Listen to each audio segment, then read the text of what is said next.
अस्सलाम वालेकुम students, welcome to my YouTube channel. इस वीडियो में हम क्लास 9 मैथ की मश्क 7/2 का सवाल नंबर 8 हल करेंगे। नुक्ता -4, -6 से गुजरने वाले ख़त की मसावात मालूम करें। ये जो नुक्ता दिया हुआ है ना, इसमें से गुजरने वाले ख़त की मसावात हमने मालूम करनी है जो कि इस ख़त पर अमूद हो। ये किसी ख़त पर अमूद है, ठीक है। ये वाला जो नुक्ता है ना, इसमें से गुजरने वाला ख़त जो है ये किसी ख़त पर अमूद है और जिसकी ढलवान -3/2 हो।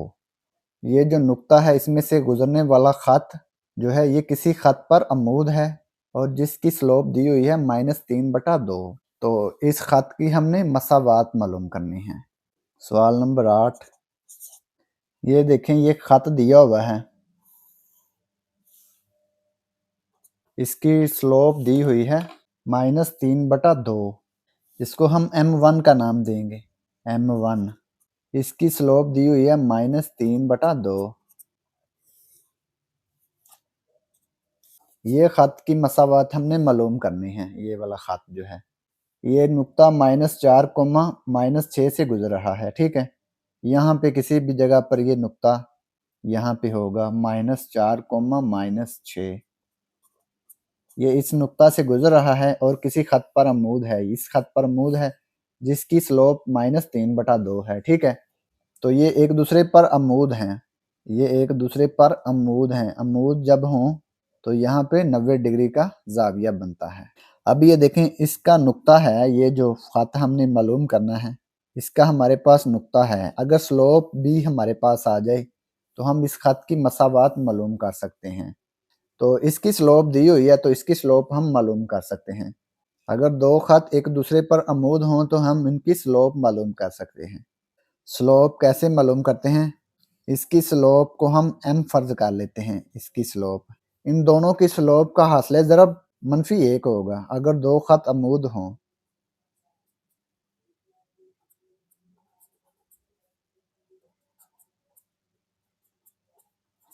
तो m1 बराबर क्या होगा? -1।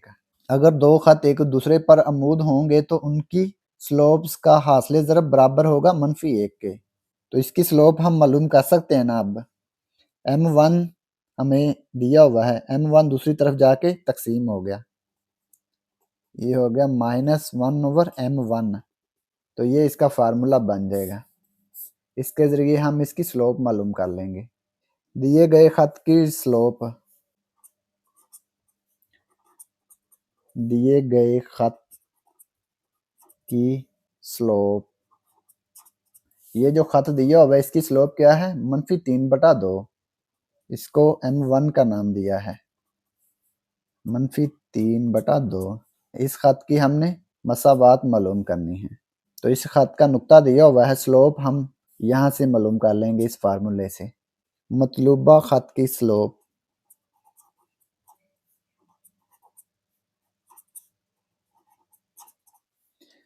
m, ठीक है, ये हमने मालूम करनी है।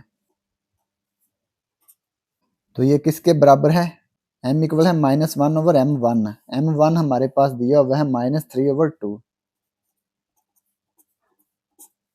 -3/2। मनफी मनफी जमा हो गया, ये दो जो है ये एक से जाके ऊपर ज़रब हो गया, 2/3 हो गया। तो ये इसकी स्लोप आ गई जो हमने ख़त मालूम करना है। इसकी स्लोप आ गई हमारे पास 2/3। हमारे पास नुक्ता और स्लोप आ गई है। नुक्ता -4, -6 है और स्लोप 2/3 है, ये वाली। नुक्ता और स्लोप आ गई है। अब हम कौन सी मसावात इस्तेमाल करेंगे? नुक्ता ढलवान शक्ल। अब हम कौन सी मसावात इस्तेमाल करेंगे? ख़त मुस्तकीम की मसावात की नुक्ता ढलवान शक्ल, पॉइंट स्लोप फॉर्म, ठीक है। y-y1 equal m into x minus x1, ये वाला फार्मूला इस्तेमाल करेंगे। y-y1 equal m into x minus x1। y1 क्या है? ये x1 y1, x1 y1, ये m है, m स्लोप। 2/3, y1 है -6, m है 2/3, x माइनस x1 है -4, minus minus plus 6, 2/3, x minus minus plus 4, y जमा 6, 2/3, ये 3 इधर तकसीम हो रहा है, दूसरी तरफ जाके ज़रब हो गया, y जमा 6 के साथ ये 3 ज़रब हो गया, ये 2x जमा 4 के साथ ज़रब हो गया, 3 को अंदर ज़रब करेंगे, 3y, 3 को 6 से ज़रब किया, 3 6 18, 2 को अंदर ज़रब कर देंगे, 2x, 2 को 4 से ज़रब किया, 8 आ गया। इसके बाद ये 3y और 18 दूसरी तरफ चले जाएंगी तो बच जाएगा 0, 2x जमा 8, ये 3y इधर आके -3y हो गया, जमा 18 इधर आके -18 हो गया, 2x -3y जमा 8 -18, ये आ गया -10। अब इसको इस तरफ लिख लेंगे, इसको इस तरफ, या 2x -3y -10 बराबर 0। तो ये देखें, ये इसकी मसावात आ गई। तो ये सवाल नंबर 8 मुकम्मल हो गया।